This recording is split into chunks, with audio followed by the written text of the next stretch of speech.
افغان سرتیر السلام علیکم. السلام علیکم. السلام علیکم کرنل مبین اور تاریخ استاد تاسو ته سلامونه. کرنل نیم جنرال یم وروره.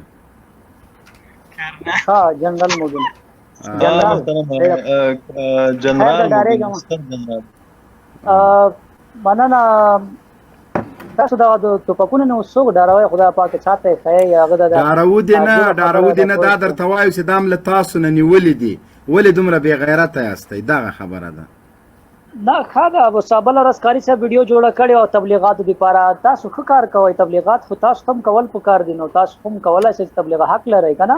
حق لري بیان تاسو کاری صاحب ویډیو جوړه کړې و چې هغه د نبیل او چا کوم نفر دي چې تاسو نیولې نو تاسو کو د تبلیغات نه درواغ نه کنه تاسو ولې د چهره ونه کول هغه نفرو ولې مبراله ونه کول کمرو ته او بل خبره دا چې تاسو یا چې دا توپک به موږ ساتو د توپک دا چې موږ نورو تمات ورکو دا کوه نو افسوس دلته دا چې دا نور خلک به موږ او تاسو ویني ویل افغانان د سوي خيار خلک دي نو مو توپک جوړ کړه کاش دا توپک خو موږ جوړ کړه وای کنه او بل خبره تاسو چې موږ په امریکا کې ان شاء الله سرتيري وروره جوړ به ان شاء الله دا وطن چې یو وار دی پردیو له غلامانو پاک کو ان شاء الله موږ به توپکم جوړو ټانګونه به جوړو تیاری به جوړو کله چې خاريسه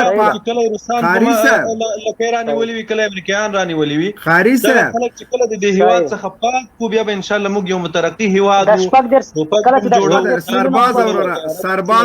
سرباز اورره لطفا لک صبر وکا خاريسه اوس مم د څه شای جوړ کړي غوړی تی وخرو پراټي واګي په پخې کو مانس کې ورته شای فټ کو وروره د نړۍ ټکنالوژي درته په ببل تو پاک چشته وای موبین او ډالکونه ما ول پښتو فلم خونه دا چې ډالکونه کې ولې خو نو ډایلاګ څه وای ورشه څومره امریکایان چې موږ مریخ ته پدې د 2000 بوشکو لګلې دی هغه په میلیارډونو ډالر مصرف کړو د امریکایان مریخ ته نه دی لګلې لیوانه کاری صاحب خبره وکړه چې موږ دا کله چې غلامانو باسو بیا به موږ صحیح ده کاری صاحب کو دومره توان لري نو په افغانانو خطرناک تاریخ پورې ولا کا پر د لاس پوڅ یا چم راج کړي یا بادشاہي پکړي تاسو د شپږ درس ملیونه خلک وباسي بیا کې نه پوښاو کوي موږ بلاړ سو د شپږ درس ملیونه خلک به ټول وځو درنه ځکه چې د ملت څخه دغه ملت په چاپ سی ولاړ ده لکه صحیح ده حل خبرې وکړو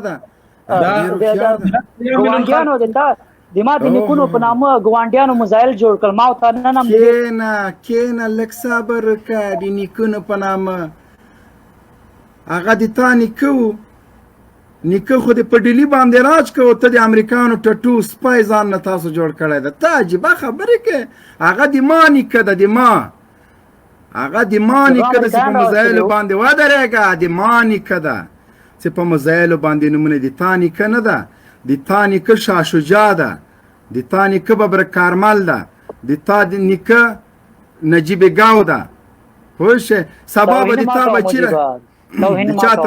چا توهین ډاکټر نجیب توهین ما کو تاسو ته چاته دا توهین نه دا غیر تخلص د بادارانو په گاو نوم خيو بادارانو گاو نوم په باندې خيو هغه تاسو ته چوکۍ ودرېګا لک صبر وکړه چوکۍ مونږ ته نه د پریخي په زورم تینې ولدا که تاسو کې غیرت وای طالبانو درې ورځې نجیب گاو په دار راځوړند کړی یو کم خلقي به ورغلی انجینر صاحب هغه به راکته کړی کنه یو خلقي که په خلقیانو کې غیرت وای ودرېګا که په خلقیانو کې غیرت وای تاسو به نجیب گاو درې ورځې غرغره ورایستلی به مو 15 کاله د ملل متحد په دفتر کې ولا غجی به مرایستلی خو په کمونستانو په خلقیانو کې غیرت نسته وروره کتاکاو ما موبین صاحب جواب څنګه لري دا مایک د بندو مت دومره چټی لګیا قسم خدای زتا ته ایران يم تو پاک نه جوړه دا ولات کم غلامی کولای مونږ به مس یو شلډا ځای جوړ کړو په ازادۍ کې دار سکیږي دا موږ په ټوپک باندې مردان زیسه کوم چې جوړو مې امریکانو نه ولې کاغذ پیش نشته منه دومره دماغ په خرابه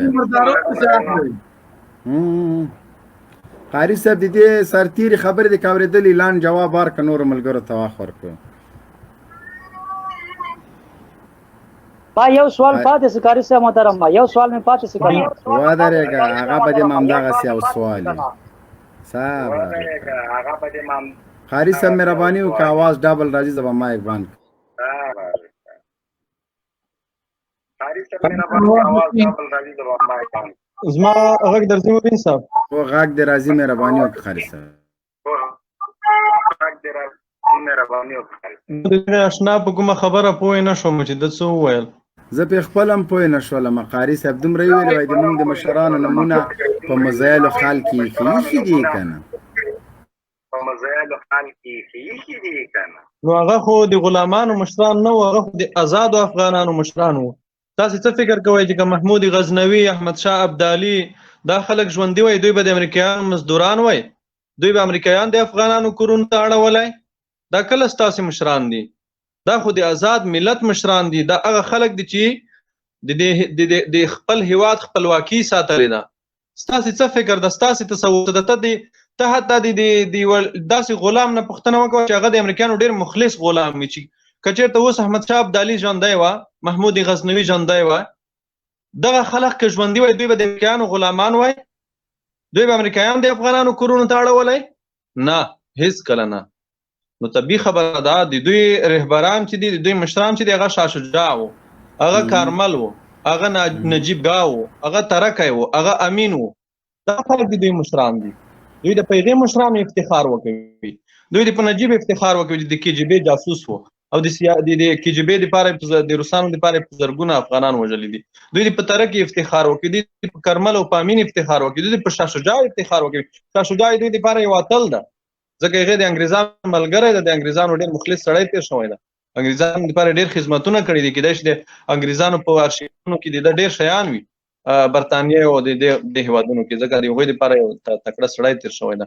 نو دا د دوی اتلان دغه خلک دي، د احمد شاه بابا دا خلک د دوی اتلان نه دي. بالکل. قاري صاحب دوی د شاه شجاع ریکارډ هم مات کړ. دوی شاه شجاع نه ډېر خدمت وکړ امریکې ته. اوه شاه شجاع دومره ګرمېږي چې دا خبره ګرمېږي چې دا تجربه خلک راغلي.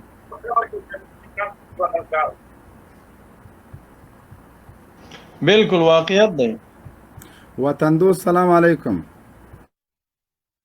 وطن دوست سلام علیکم. وعلیکم السلام ورحمت الله وبرکاته. تاسې ټول ورونو ته سلامونه وړاندې کوم او بعد سلامه. جنرال صاحب زه ستانه یو پوښتنه کوم. دا خو اوس د ګرمۍ موسم ده که نه؟ او تاسو ویل چې